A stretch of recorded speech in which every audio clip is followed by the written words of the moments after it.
All right, folks, we're going to go ahead and create one of the Lego staples here. This is a 1 by 1 by 3 cone. It's a pretty classic Lego piece, and this is our take on it. So let's go ahead and get started with this. Let's create a new design. We're going to do this one as a revolve, so we can do it either the front or the right plane. Because I'm going to be creating a profile here, I'm going to stick to the right plane just as a force of habit. Okay, I'm going to zoom in because this is not a very big Lego piece, so the less we have to revise, the better. I'm going to go ahead and lay out kind of a Christmas tree shape here, for lack of a better term. So you can see that there's not much to this. It's going to be a closed profile when I'm done. And it's got some horizontal pieces here, a little bit of a vertical, another little shoulder over here, and then a diagonal component. It steps back in to do this, right? So these will all become parts of this Lego when we're done. Now, there's a shocking amount of this brick that we actually know a lot about, even though it looks kind of complex. There's a lot we know. We're going to start up here. We do know that this is just a stud at the end of the day on top of it. That means that it's going to be 4.8, the radius of that, so divided by 2. That's going to give us 2.4. And we do know that a stud is pretty much always 1.7 millimeters high, so we can go ahead and put that in there. I'm going to skip over this shoulder part right here. This is going to be where our design acumen comes in. All right. But we can jump down to the bottom of this. So this one down here is going to be something like 1.2 millimeters. It's not quite a full stud height, and that seems to be a pretty common value for almost but not quite full studs. Down on the bottom, this thing is effectively just a snap ring attached to the bottom of that, which is great because we know the numbers for that. That's going to be 6.25 is the diameter, which means we need to make it a radius. So I'm going to divide it by 2. And that gives us 3 1/8 or 3.125.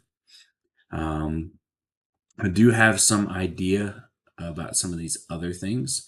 I do know that this one right here, this little point coming off, is going to end up being a diameter of 7.8 or 3.9 is our radius. You can see that I've got some problems here. This thing jumped over, so let me go ahead and hit escape. So I'm not trying to dimension this, and I can pull this back this way, and you can see that now it's kind of back on the right side there. That's one of the common problems with these smaller, more complex Lego bricks. Now, I do know one more dimension here for sure. I know that this one's 3 high, so that means that it's going to be 9.6 millimeters high. So this line right here, we can make 9.6. All right, so what we're left with is most of our profile here. All right, now this is obviously not quite right. I need to pull this in, and I'm going to eyeball it until it kind of looks like what I think this brick looks like. So once I've got it where I think I want it, I'm going to make sure that this point's selected, and I can dimension to this back edge. And I'm going to go ahead and snap this to kind of like the closest 1/4 millimeter. So we're going to say something like 2.75. I think that'll be okay. Yeah, that looks good to me. So let's go ahead and finish this sketch now since everything's dimensioned. And we can go ahead and revolve around this center axis or back edge. Either way, it's the same thing. All right. And I've got something that looks like my cone, but it's solid on both ends. Now, with most bricks, we would go ahead and do a shell and be done with that part of it. But a shell doesn't go all the way through. So we're going to start with a shell, but we do have to do another action after this. So I'm going to start with my shell. I'm going to come up here to the top, and I'm going to say that I want this to be a shell of 1.2 millimeters. And I'm going to check and make sure that this is at least 2.4 millimeters in diameter. And it is right here. All right. So I can go ahead and close that. And I get to go to the bottom. But first, let's go ahead and do a little section analysis and take a look and see what's inside of this. Okay. Oh, me turn this back to camera angle. There you go. And you can see what we have here is, turn this off. I don't need that origin on. There we go. All right. So I do have to cut through this bottom part right here. Okay. That's fairly simple. I can just do this with a circle. So let me turn this analysis off because we don't need it for the moment. And I'm going to come up to the bottom edge, create a sketch down there. And thankfully, it's just going to be a circle centered at the origin.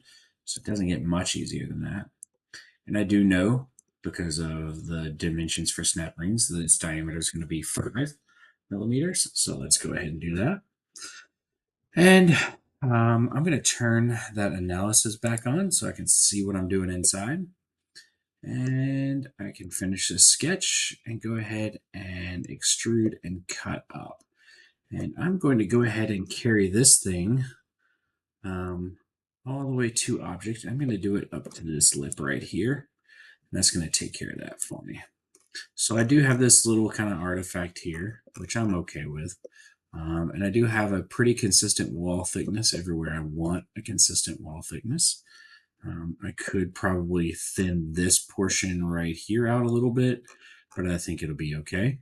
We turn that analysis off and see if I like the end product. And I think it does the job. So I'm going to go ahead and save this one here. And we're going to do this as a 1 by 1 by 3 cone. And we've got a few minutes left on the video, so let's go ahead and do a drawing of this one.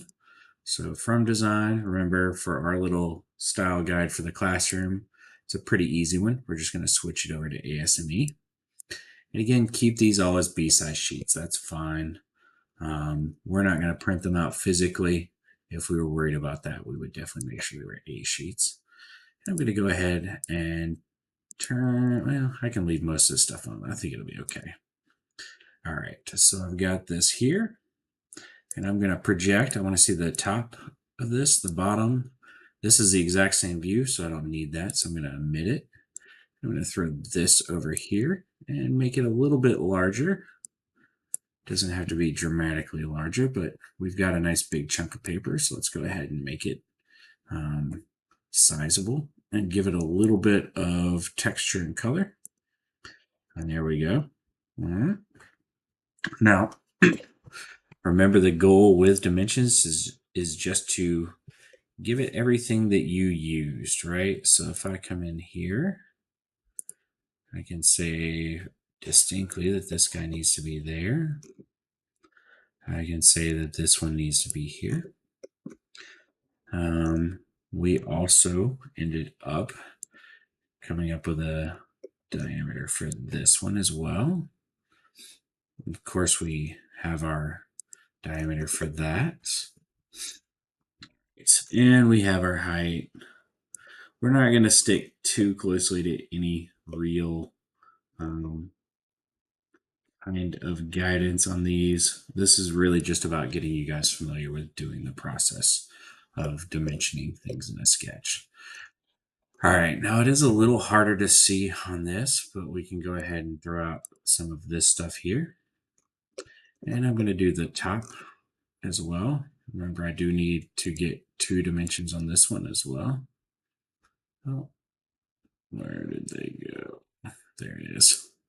So we can go ahead and add that there. It means I can get rid of this one. This one's redundant. I did sneak it past myself, but I can go ahead and throw that there. And that should be good enough for what we need here. Let's go ahead and save this, and I'll end the video at this point.